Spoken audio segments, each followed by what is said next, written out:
días. Estamos aquí reunidos para hablar sobre la evolución del norte de África, tanto en política como en economía, y en concreto pues para presentar un libro de los cuales las tres personas que estamos aquí reunidas somos coautores, La política en el norte de África, cambio y continuidad, editado por Routledge. Es un libro que está en inglés.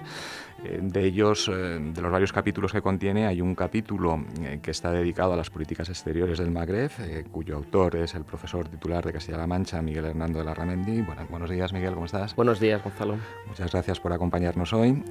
Hay otro capítulo que está preparado por Eduard Soler, que es el coordinador de investigación del think tank de Barcelona, el CIDOB, y que se dedica sobre todo a las cuestiones de seguridad en el norte de África. Y finalmente, aunque hay muchos otros capítulos, un capítulo mío, Gonzalo Escribano, profesor de Economía Aplicada en la UNED,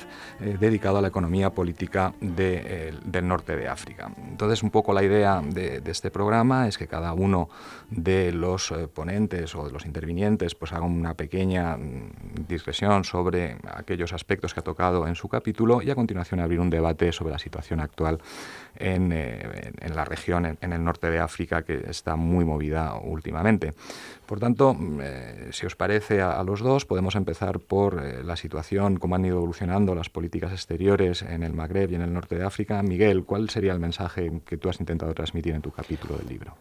Muchas gracias, Gonzalo. Se trata de un capítulo que he escrito con Irene Fernández Molina, que es profesora de la Universidad de Exeter, y nuestro enfoque, nuestro punto de partida era tratar de ver en qué medida los procesos y las transformaciones políticas que se iniciaron en 2011 en el norte de África habían afectado a su comportamiento exterior, al comportamiento de las políticas exteriores. No se trata, como suele hacerse, de cuál es el impacto que tiene la Unión Europea y Estados Unidos en las políticas y el comportamiento exterior de estos países, sino ver en qué medida esos procesos internos afectaban a sus relaciones exteriores. Y en ese sentido, nuestro capítulo trata de seguir una metodología vinculada al análisis de política exterior, al Foreign Policy Analysis, y tomamos como punto de partida tres ejes. Primero es tratar de ver cuál es el impacto de los condicionantes, los factores contextuales, condicionantes económicos y condicionantes de seguridad. Una segunda parte, que es más novedosa y quizás más interesante por el periodo que hemos analizado, que es el que transcurre entre el año 2011 y el año 2014, es cuál ha sido el impacto de la ampliación o la llegada a los procesos de toma de decisión en temas de política exterior de nuevas élites vinculadas a esas transformaciones, ¿no? Y en ese sentido, pues especialmente interesante ver cuál fue, si hubo o no hubo, el impacto de la llegada al poder de los hermanos musulmanes en Egipto, en una cohabitación asimétrica con las Fuerzas Armadas, en el caso de Túnez, donde hay una cohabitación diferente en la que el partido islamista de Nahda lleva la voz cantante con fuerzas de centro-izquierda, o en el caso de Marruecos, donde pues, las adaptaciones realizadas en el marco a partir del año 2011 por la monarquía, como reformas preventivas, pues le llevó a ampliar su margen de compartir algunos espacios de toma de decisión en temas de política exterior. Bien, y lo que vamos a ver es cómo realmente la llegada de estos nuevos actores, que como digo, se caracteriza por su heterogeneidad y por su asimetría en su capacidad de influencia, no se ha traducido en grandes transformaciones, ni mucho menos. Evidentemente los factores contextuales, la crisis económica, financiera, desencadenada a partir del año 2008, el deterioro de la situación de seguridad de la región y sobre todo después de la evolución de los acontecimientos en Libia, la aparición de nuevos actores regionales en Oriente Medio, etcétera, todos son factores que han contribuido a mantener la estabilidad. Y en el comportamiento exacto, concreto, en el behavior, si queremos ver llevado a cabo por los diferentes actores, vemos cómo no se ha producido ninguna transformación, no se ha puesto en cuestión las líneas fundamentales ni ningún realineamiento, ¿no? Hubo algún intento, en el caso de Egipto, con el presidente Mursi, de recobrar el prestigio regional que Egipto había mantenido, pero en general la conclusión fundamental es que ha prevalecido la continuidad con políticas exteriores adaptativas, intentando responder pues, a un contexto regional en transformación, pero sin cuestionar, pues, en el caso de Marruecos y de Túnez, la dependencia con la Unión Europea, aunque es cierto que sí que se han producido algunas novedades vinculadas también a la aparición o al peso más activo de otros actores en la región, ¿no? Me refiero tanto a los países del Golfo como Turquía, o también actores internacionales, China y algunos otros. También nos acompaña al otro lado del teléfono y desde Barcelona Eduard Soler, que es el coordinador de investigación del think tank CIDOB de Barcelona. Buenos días, ¿cómo estás, Eduard? Buenos días, gracias por la invitación. Eduard, se refería hace unos minutos, Miguel, a la importancia que ha tenido el contexto de seguridad en la región, en la conformación o en los no grandes cambios en la política exterior de la región. Tu capítulo está precisamente dedicado a la situación de seguridad. ¿Cuál es la principal conclusión a la que has llegado, el principal mensaje, como le preguntaba a Miguel antes, que podemos encontrar en tu capítulo del libro? Sí, el capítulo básicamente lo que hace es analizar los procesos de cambio en el sector de la seguridad, viendo si las distintas fuerzas de seguridad, el ejército y la policía especialmente, desempeñaron algún tipo de papel, y puede ser constructivo o disruptivo, en las revueltas que empezaron en el año 2011 o en diciembre de 2010 en el caso de Túnez, viendo, por ejemplo, cómo la actitud, digamos, de neutralidad que tomó el ejército tunecino pues es uno de los factores que favoreció el éxito de la protesta, o viendo cómo a las maniobras que hizo el ejército, las Fuerzas Armadas en Egipto, también sirvieron a lo mejor para sacrificar a Hosni Mubarak, pero para perpetuar su parcela de poder. Por tanto, lo que se hace en este capítulo es analizar el papel distinto que en cada uno de estos contextos han tenido las Fuerzas Armadas, y una de estas conclusiones sería depende, porque no es lo mismo en contextos en los cuales el ejército o las fuerzas de seguridad son el poder en sí mismo, de otros en los cuales son simplemente un instrumento del poder. Y también hay trayectorias muy distintas, en algunos casos de ejércitos republicanos y en otros, por ejemplo en el caso de Marruecos, donde el sistema, el régimen ha optado también por mantener bajo su control a todo lo que son los estamentos de la seguridad. Luego, otro de los mensajes que se intenta aportar en este capítulo es ver que con los cambios que se empiezan a producir en el año 2011 se abre una vía de oportunidad, una ventana de oportunidad para introducir reformas en un ámbito donde hasta ahora ha habido poquísimo movimiento de cambio, que es todo el sistema de Fuerzas Armadas, de la policía, de los servicios de inteligencia. Ahí la principal conclusión será que solo en aquellos casos en los cuales se está avanzando hacia un proceso de cambio democrático, y en este caso es el caso de Túnez,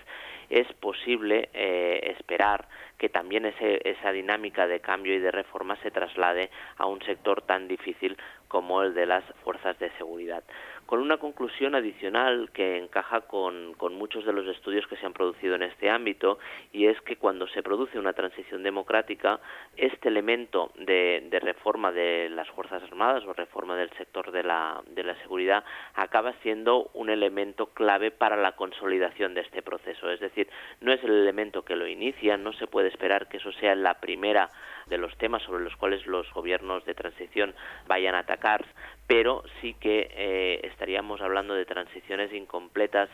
si no se aborda esta cuestión. Y el tercer mensaje es que todo esto no sucede en el vacío, y como comentabais ahora, estos 5 años que han sucedido desde el inicio de las revueltas del año 2011 han estado muy marcados por un clima de inseguridad claro, tanto por la existencia de conflictos civiles, como en el caso de Libia, y ahí eso lo que añade en el caso libio es toda la dimensión, no ya de reforma del sector de la seguridad, sino de desmovilización, desarme y reintegración de los combatientes, como una de las grandes, digamos, asignaturas pendientes del país. Y en otros casos lo que tenemos es ese repunte del terrorismo transnacional, como digo, con lazos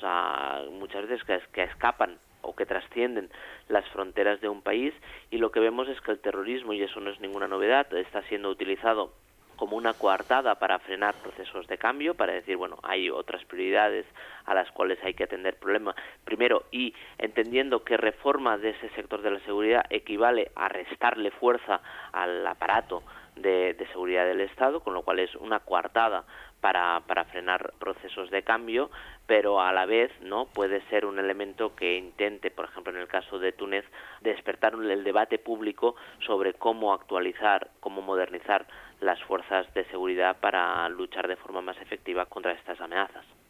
Gracias, Eduard. Finalmente voy a resumir muy rápidamente los contenidos del capítulo dedicado a la economía política de la región. Hay básicamente también 3 mensajes. El primer mensaje del capítulo, que es quizá el más controvertido, es la interpretación que yo hago de por qué es importante entender el origen o la parte económica o de economía política del origen de todas las revueltas del 2011. Una interpretación al uso es que esto se debe a la situación de desigualdad, de pobreza, de fracaso económico de la región. Yo siempre me he resistido a esa interpretación porque pienso que es bastante más complejo que eso. Creo que de hecho lo que hay detrás de todas estas revueltas, sin negar que hay un contenido de malestar socioeconómico, es básicamente la falta de libertades, la mala gobernanza y que por tanto son revueltas motivadas básicamente por cuestiones políticas más que por cuestiones económicas. Túnez, donde surgen las revueltas, no era el país más deprimido. Es cierto que había problemas muy serios en las zonas del sur, en las zonas mineras, pero estos problemas llevaban muchos años latentes y cuando verdaderamente las revueltas triunfan es cuando llegan a las grandes ciudades, cuando las clases medias y las clases urbanas se suman a esas protestas y por tanto hasta cierto punto, y sé que esto es controvertido, es más bien una revolución hasta cierto punto burguesa con todos los matices que se puedan introducir, que no una motivada por el puro malestar de la pobreza, etcétera. Cuando además uno mira las cifras, y hay cifras y hay datos en el capítulo, pues el norte de África no es ni de lejos la zona con mayor desigualdad. Hay países que con el mismo nivel de renta tienen unos niveles de desigualdad de renta muchísimo mayores, ¿no? También hay países que tienen niveles de pobreza mucho más fuertes y no se dan estas situaciones, incluso dentro del mundo árabe, ¿no? Con lo cual yo creo que la interpretación no debe caer en el economicismo. Creo que era más bien una cuestión de fondo, de política, de mal gobierno, de falta de oportunidades, no solo en lo económico, sino también en el desarrollo personal, individual y de las libertades de cada persona. Este sería quizá el punto de partida que, como digo, sé que es controvertido. El segundo aspecto que trata el capítulo es un poco similar a lo que decía antes el profesor Hernando Larramendi. ¿Cuáles son los actores, ¿no? Si ha habido un cambio en los actores económicos en estos años y la verdad es que mi conclusión es que no mucho. Las élites económicas siguen siendo básicamente las mismas. En el capítulo se planteaba que quizá podía haber unos nuevos actores que podían ser las clases medias pías, que además tienen en otros países como Turquía, etcétera, sí que han tenido un componente económico, pues tienen sus propios sindicatos, sus propias patronales, etcétera, pero esto no ha terminado de cuajar tanto en el norte de África, aunque hay algunos países en que sí, pero no ha tenido el alcance que se esperaba o que algunos pensaban que podían replicar con respecto a países como Turquía. Entonces, al final, las élites que siguen económicas no han cambiado mucho, no ha habido una renovación de las élites económicas y el discurso, básicamente, de estas élites sigue siendo el mismo, ¿no? No ha habido grandes cambios. Y el tercer punto, básicamente, es ver cuál ha sido la reacción de las políticas económicas frente a estos procesos de revueltas. Y ahí ha habido, bueno,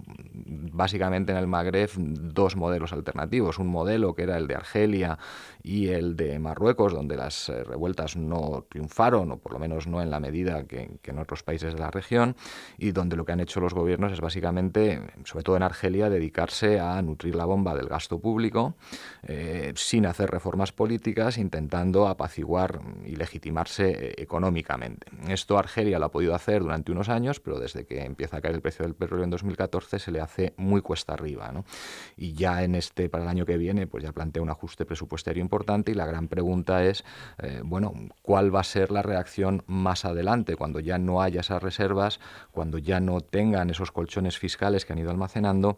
cómo van a poder reaccionar? Y ahí se plantea una seria incertidumbre, aunque en mi modesta opinión creo que todavía tienen algún tiempo para poder aguantar la respiración. En Marruecos el resultado fue distinto. Se evitó hacer reformas drásticas que eran necesarias, porque como también ha dicho antes Miguel, pues esto coincide con una crisis económica muy importante. La situación económica se deteriora en la región, también las pérdidas del turismo, etcétera. Y bueno, pues en Marruecos se ven compelidos a aplicar un ajuste muy fuerte, pero por motivos de evitar mucho malestar social lo han hecho de forma bastante gradual, luego han tenido suerte porque han aprovechado para reducir los subsidios, quizá de los más importantes, a los combustibles fósiles en un momento en que los precios del petróleo es bajo y por tanto se lo han podido permitir, ahí les ha acompañado la suerte, pero han sido valientes en la reforma. Y en cambio, pues la idea de que Marruecos ha ido más intentando hacer pequeñas reformas muy modestas, muy graduales en el aspecto político, se ve una nueva constitución que no tiene grandes cambios, pero que es más que lo que ha hecho, por ejemplo, Argelia, ¿no? Y también hay una idea en Marruecos de que el palacio pues intenta desvincularse, por lo menos de boquilla, de todos los conglomerados económicos industriales que lo rodeaban y que pues es una de las partes más importantes de la economía marroquí. Entonces, algunos han sido cambios cosméticos y otros lo que han sido es dar patada adelante hacia el balón, ¿no? Y esas eran básicamente las ideas que están en el capítulo. Si os parece, pues podemos hacer una revisión rápida de cómo está la situación actualmente en la región. Yo sé que, por ejemplo, Miguel está trabajando mucho sobre Túnez. Miguel, ¿qué querrías compartir con nosotros de tu trabajo reciente sobre Túnez? Bueno, quería, y al hilo también de lo que planteabas, Gonzalo, un poco esa cuestión polémica sobre qué se encuentra en el origen de las revueltas, cuál es el impacto y el peso que tiene el malestar socioeconómico y los aspectos de reivindicación de mayor libertad. Yo creo que eso es un tema de debate profundo y que yo creo que la respuesta se encuentra, como siempre, en el justo medio y una solución equilibrada. Pero en el caso de Túnez nos encontramos, y así ha sido reconocido con el Premio Nobel de la Paz concedido al cuarteto, con una transición bastante exitosa, una transición que ha priorizado lo que tú planteabas, que son los aspectos políticos e institucionales, ¿no? Y a través del pacto y a través de crisis que han sido pues canalizadas gracias al papel de una sociedad civil fuerte, una sociedad civil articulada, con un sindicato que ha sido pues uno de los ejes del Estado tunecino desde la independencia, la Unión General de Trabajadores tunecino, se ha podido ir reconduciendo la situación. Sin embargo, me parece interesante subrayar cómo esa prioridad que ha sido otorgada a los aspectos políticos e institucionales y que se ha fraguado en compromisos, en pactos entre fuerzas seculares y el partido islamista, de una inicial polarización ideológica muy acusada, se ha pasado pues a una política de compromiso fundamentada fundamentalmente en una idea, que es el permitir el retorno de las élites benalistas. Es decir, una transición un poco a la española, si queremos así decirlo, dando cabida a las élites del antiguo régimen en un marco de consenso, ¿no? Sin embargo, esa prioridad otorgada a los aspectos políticos e institucionales y que permite presentar la transición tunecina como muy exitosa, yo creo que sigue descuidando algunas cuestiones que se han ido agravando desde el año 2011 vinculadas a la situación socioeconómica en términos generales, pero sobre todo yo creo que 2011 o 2010, mejor dicho, que es la fecha, diciembre de 2010, cuando arrancan las revueltas en Túnez, lo que mostraron es un problema estructural del Estado tunecino y es la existencia de unos profundos desequilibrios regionales, ¿no? Entre la costa más urbanizada y económicamente más activa y un interior bastante pauperizado, ¿no? Quizás uno se pregunta cómo es posible que esas revueltas tuvieran éxito, pues porque surgieron de un interior. Hay también un continuum contestatario, ¿eh? Muchas veces parece que las cosas surgen de la nada, pero había habido revueltas anteriores. Y precisamente ¿por qué? Porque el foco del régimen no percibía esa contestación como una amenaza al régimen, sino que seguía con una rutina persiguiendo a la oposición islamista y a la oposición secular de izquierdas asentada en capitales europeas. Un poco la idea que quiero trasladar, y precisamente porque hace un par de semanas hemos asistido como en esta zona deprimida del país, en Kasserine, en la frontera con Argelia y también en las zonas fronterizas con Libia, se ha producido pues una nueva ola de movilizaciones, que es interesante ver que han ido extendiéndose con un alcance nacional, que no han reclamado la caída del régimen, es cierto, pero sí que han planteado toda una serie de cuestiones económicas, sociales, también vinculadas, y eso es un poco la idea que quería decir, con la situación en Libia y en Argelia, el cierre de fronteras y en qué medida hay un impacto indirecto derivado del clima de inestabilidad regional que afecta a la situación socioeconómica y al modo de vida de todas estas poblaciones, ¿no? Si a eso añadimos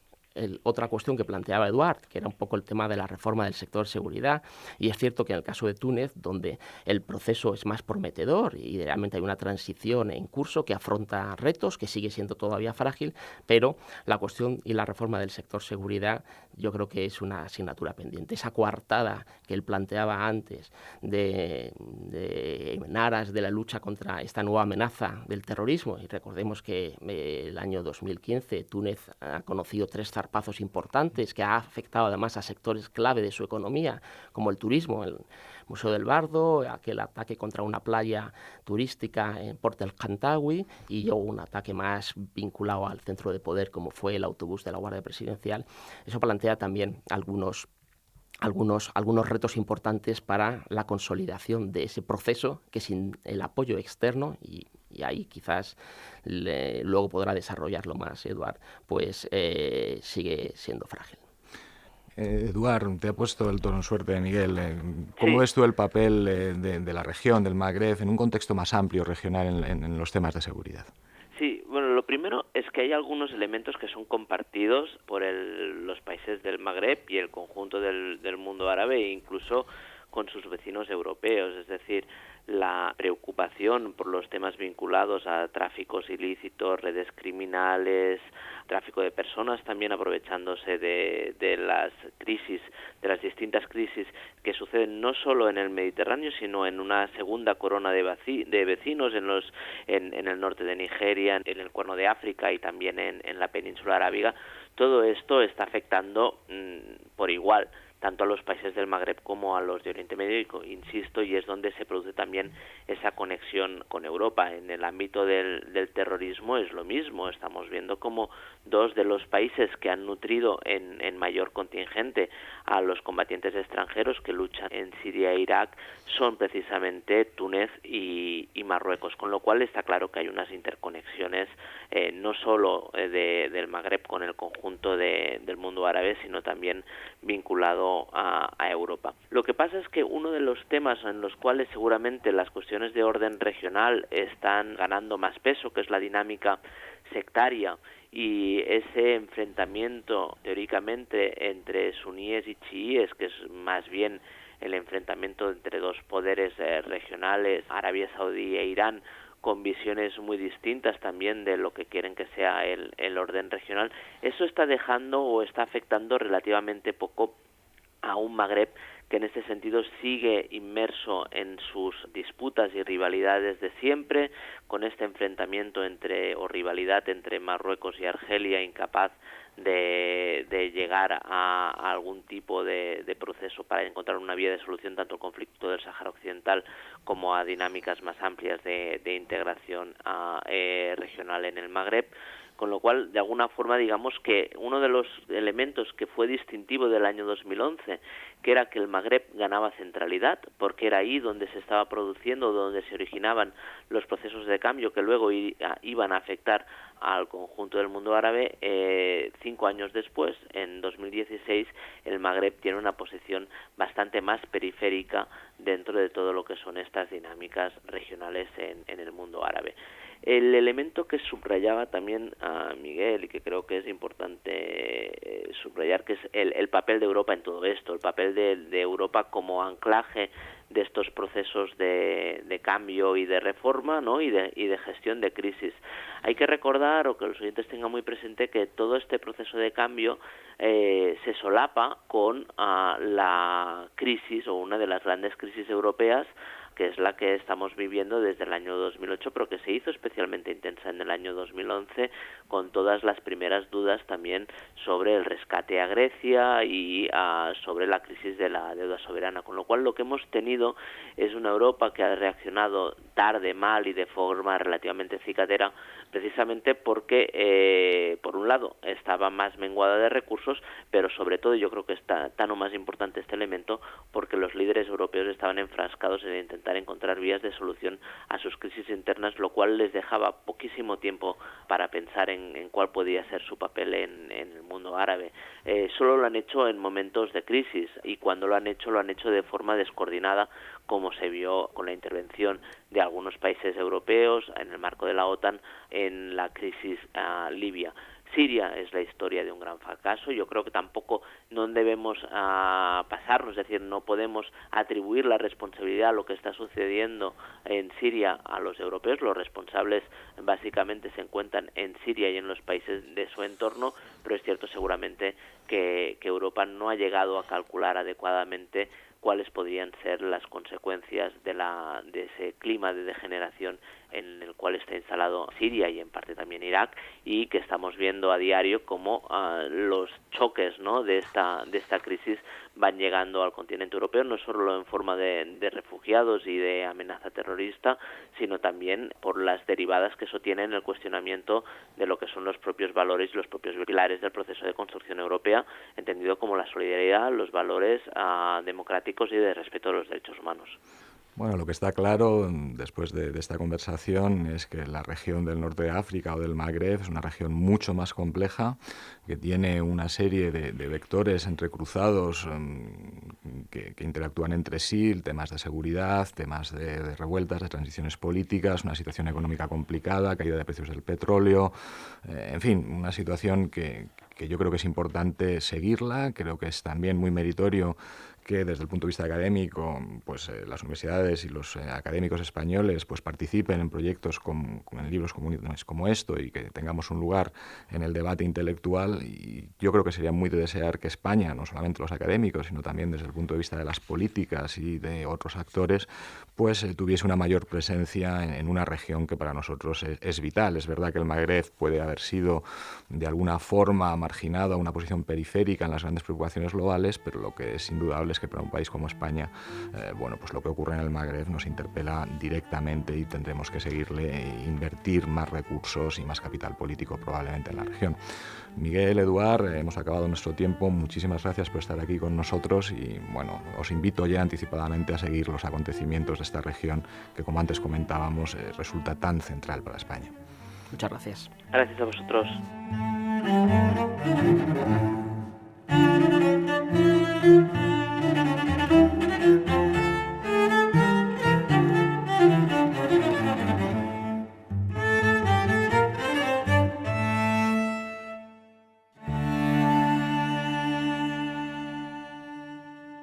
Sin distancias.